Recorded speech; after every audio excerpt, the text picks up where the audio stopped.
Halo Tribuners, jumpa lagi bersama saya Via Tiokoni Billy. Tribuners, kali ini kita bakal ngobrolin mengenai kesehatan, yang sehat-sehat Tribuners. Karena saat ini aku udah barengan sama dokter dari Rumah Sakit Eka Hospital, yakni ada Dr. Rudy Kurniawan, dokter spesialis penyakit dalam, dan juga ada Mbak Marta Indah Wahyuni, COA Manager Eka Hospital. Kita bakal ngobrol langsung ya Tribuners ya.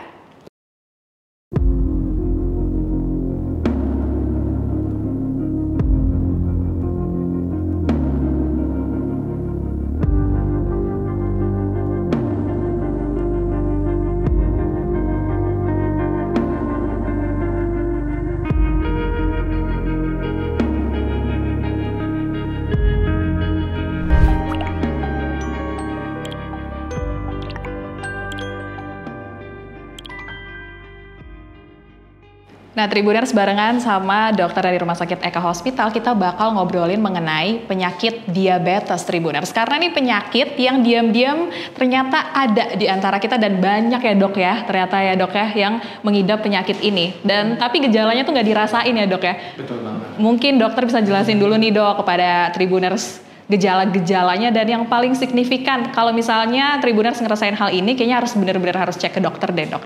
Oke, buat Tribuners, gejala diabetes yang klasik adalah sering haus, sering lapar, dan sering buang air kecil. Kadang bisa ditambah juga dengan penurunan berat badan. Tetapi gejala-gejala itu adalah gejala klasik, artinya kalau sudah sampai muncul, artinya sudah terlambat. Kita ingin seseorang itu bisa ketahuan sebelum muncul gejala, karena diabetes bisa muncul tanpa gejala, itu yang justru berbahaya. Oke, tadi kan kalau dokter sebut 3 gejalanya tadi tuh identik banget sama rasa kelelahan kita biasa gitu ya dok ya. Betul. Kayak aduh pulang kerja deh kayaknya. Kurang spesifik gitu ya. Hampir semua orang ngerasain hal haus, itu. Bisa jadi gitu. Tapi emang begitu ya dok ya sebenarnya gejalanya yang kita justru abaikan. Betul, karena gejalanya tidak terlalu spesifik ya. Kadang orang cenderung mengabaikan, ini jangan-jangan haus biasa. Kan orang biasa ya kalau misalkan kurang minum atau apa rasanya haus. Tapi kalau pada kondisi diabetes, apalagi yang sudah lama, gejala-gejala itu bisa lebih parah gitu. Artinya mungkin berat badan turunnya drastis, padahal nggak diet, nggak apa-apa kok, tahu-tahu kurus ya. Atau misalnya sehari jadi berkali-kali buang air kecil, padahal baru buang air kecil dalam 1-2 jam terakhir. Nah itu buat Tribuners harus tetap waspada, karena sekali lagi diabetes bisa muncul tanpa gejala. Oke, berarti nggak harus cek-cek gula dulu ya dok ya untuk tahu kan, karena kadang kita males ya dok ya cek-cek kayak aduh gitu kan dok. Tapi udah ada ciri-cirinya yang tadi dokter Rudy jelaskan ya dok ya. Iya. Justru yang paling penting adalah screening. Kita harus cek gula darah. Harusnya rajin ya dok ya. Betul. Minimal berapa bulan sekali dok kita screening sendiri dok? Minimal 1 tahun sekali. Biasa kan kedetek juga waktu MCU. Makanya MCU itu juga sebenarnya harus berkala juga dilakukan. Ya, salah satunya adalah untuk mengetahui ini masuk ke kondisi diabetes, prediabetes atau bukan. Karena kalau sampai sudah ada gejala-gejala, apalagi sampai komplikasi, ya targetnya adalah bukan screening lagi, tapi mengevaluasi justru. Oke, siap dok. Nah kita juga mau tahu dong dok penyebab-penyebab dari diabetes ini dok, apa aja dok? Apakah kebanyakan kan kalau misalnya sekarang kita bisa lihat ya dok, mungkin tadi dokter udah lewat juga tuh di depan ruangan Tribuners, itu pasti banyak kopi-kopi atau cemilan-cemilan. Nah itu gimana dok mungkin penyebab diabetes ini kita bicara diabetes tipe 2 ya, itu multifaktorial. Satu dari gaya hidup. Gaya hidup sendiri mulai dari makanan, minuman, termasuk juga keteraturan kita untuk olahraga. Semakin kita sedentary lifestyle, artinya mager, duduk terus, nggak mau olahraga, resiko semakin meningkat. Di luar itu ada faktor risiko genetik, ya. Jadi memang sebagian orang, terutama yang punya keluarga dengan diabetes, resiko yang diturunkan tentu lebih tinggi dibandingkan dengan mereka yang bukan diabetes. Tetapi jangan salah ya Tribuners ya, mereka dengan orang tua tanpa diabetes juga bisa mengalami diabetes. Justru resikonya lebih tinggi, terutama dengan kondisi obesitas. Itu bahkan berdasarkan penelitian, resiko bisa meningkat hingga 8 kali lipat lebih tinggi dibandingkan mereka yang bukan obesitas. Oke, nah dok mau juga dong dok disebutin seberapa meningkatnya sih penyakit diabetes sekarang. Kalau misalnya kemarin-kemarin kan kita identiknya dengan penyakit COVID, tapi seakan-akan mengabaikan penyakit yang lain. Padahal ada penyakit ini juga nih dok yang bahaya juga kan ya dok. Nah itu peningkatannya sekarang separah apa dok? Bisa dijelasin nggak sih dok? Peningkatannya luar biasa nih. Jadi kalau dalam 5 tahun terakhir kita lihat diabetes ini makin banyak. Indonesia sendiri sudah masuk ke dalam peringkat kelima dengan jumlah diabetes terbanyak di dunia. yaitu diperkirakan sekitar 19,5 juta penduduk dengan diabetes. Itu yang ketahuan. Ya, Tribuners bisa tahu bahwa banyak orang yang tanpa gejala yang tidak tahu bahwa dirinya mengalami diabetes. Ya, bahkan secara statistik dikatakan bahwa 1 dari 10 orang di Indonesia itu mengalami diabetes di usia kurang dari 40 tahun.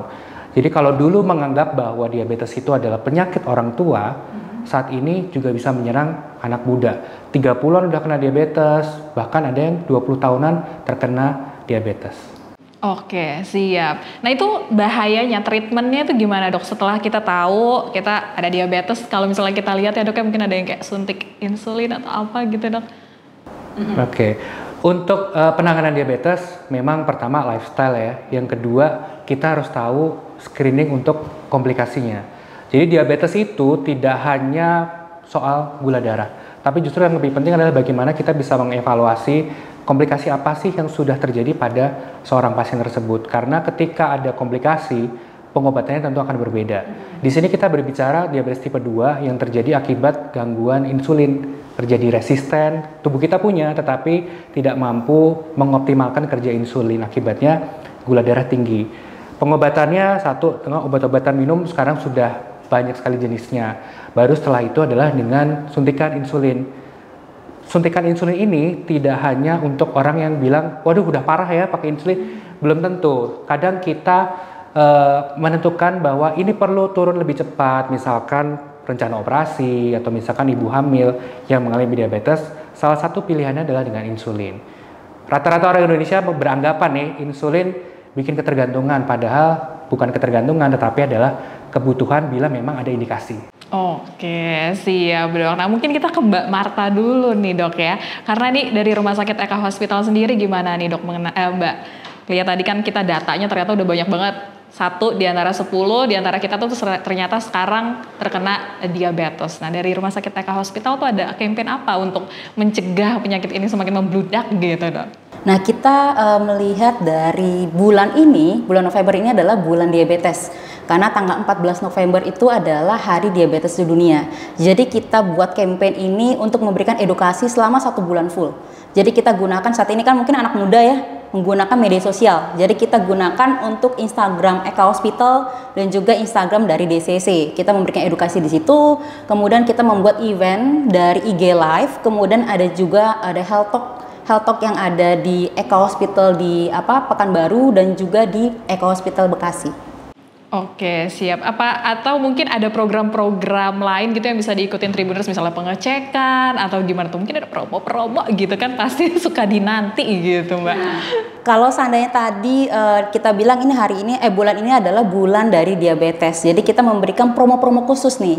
Kalau mau tahu bisa langsung ikut follow kita di DCC maupun di Eka Hospital. Nanti kita memberikan harga-harga khusus untuk paket-paket pengecekan screening dari diabetes. Oke, siap gitu ya Tribuners. Jadi kalau mau ceki-ceki langsung nih apakah gula darah atau mungkin ternyata mengalami diabetes, nah bisa langsung ke Rumah Sakit Eka Hospital ya Tribuners ya. Tapi kita mau lanjut lagi nih soal diabetes, karena nih kalau misalnya aku sempat baca gitu ya dok ya, ternyata kalau misalnya kalau warga Jakarta kan kalau misalnya lehernya hitam di belakang identik karena naik motor kepanasan. Tapi kalau misalnya aku baca ternyata itu salah satu ciri diabetes juga ya dok ya?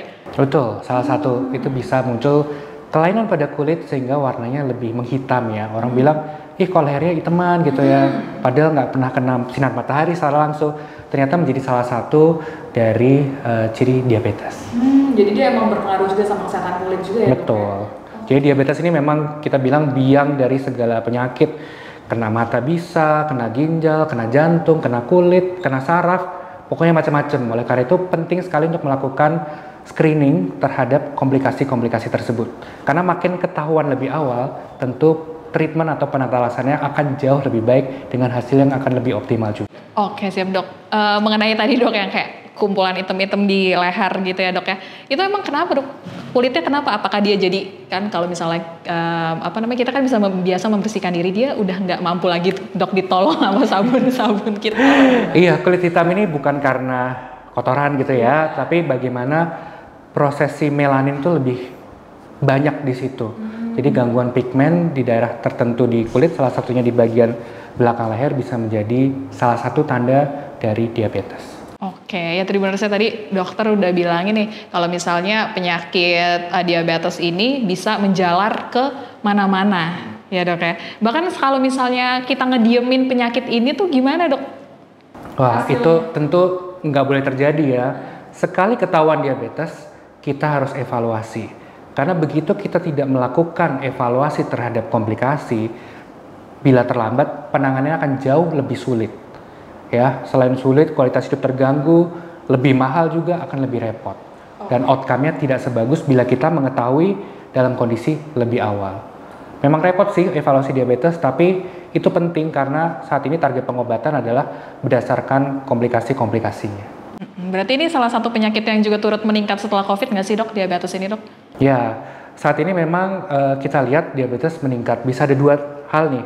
Apakah karena kondisi COVID-nya sendiri dengan sedentary lifestyle, orang lebih banyak di rumah, bergeraknya lebih malas, plus dari infeksi COVID-nya itu bisa meningkatkan diabetes. Atau yang kedua adalah screening dan evaluasi yang jauh lebih baik. Jadi kalau dulu orang tidak aware, sekarang lebih aware sehingga angka cakupan diabetes itu kesannya lebih banyak gitu. Tapi apapun itu dari dua jenis penyebabnya, kita merasa bahwa ya udah semakin ketahuan semakin baik, kita akan tangani dengan lebih baik pula. Oke, siap dok. Nah ini mungkin kita bakal sedikit nih dok, kalau misalnya ngomongin masalah tadi ya dok ya, lifestyle. Ini kan pasti yang Tribuners kerja semua nih dok ya. Sekarang posisinya mungkin lagi nontonin kita pulang kerja nih dok ya. Mungkin bisa dibagikan tips nih dok supaya kita juga bisa menjaga khususnya di bagian makanan yang kita asup ya dok ya. Karena tadi dokter udah mention juga untuk lifestyle-nya gimana, nggak diem-diem aja tapi melakukan aktivitas fisik juga tadi dokter bilang. Nah itu gimana dok, dibantu dong untuk mengingatkan nih dok mengenai asupan ya dok ya.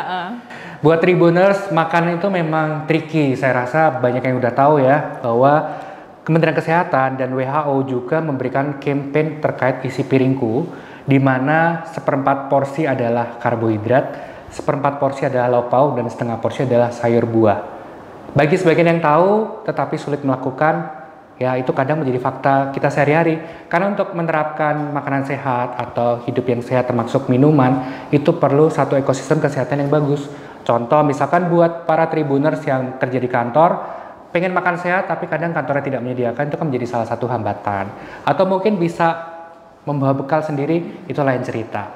Selain porsi, kita juga harus memperhatikan kadar gula, garam, serta lemak dalam asupan 24 jam. Contoh kalau garam itu maksimal adalah 1 sendok teh, kalau gula itu adalah 4 sendok makan, dan teh adalah 5 dan minyak adalah 5 sendok makan. Bila kita melebihi dari itu, maka resiko diabetes akan meningkat. Ya, satu hal yang ingin saya tekankan bahwa diabetes itu tidak hanya masalah konsumsi gula, tetapi bagaimana juga konsumsi lemak ternyata berkontribusi terhadap angka kejadian diabetes. Jadi kalau mau satu paket yang sehat, tetap perhatikan gula, garam, serta lemak harian teman-teman Tribuner semua. Oke, jadi itu bisa jadi tips diet juga berarti ya dok? Betul, jadi tips tadi itu tidak hanya untuk mencegah diabetes, tapi untuk mencegah beragam penyakit kronis lainnya yang bisa kita atasi. Oke, siap. Dokter terima kasih, Mbak Maria juga terima kasih. Ya, itu dia Tribuners obrolan kita mengenai yang sehat-sehat hari ini ya. Jadi sama-sama kita menjaga kesehatan supaya kita melakukan aktivitas kita juga dengan kondisi yang sehat. Terima kasih Tribuners sudah menyaksikan. Saya Fiatia Konibili pamit undur diri. Sampai jumpa. Terima kasih sudah nonton. Jangan lupa like, subscribe, dan share ya.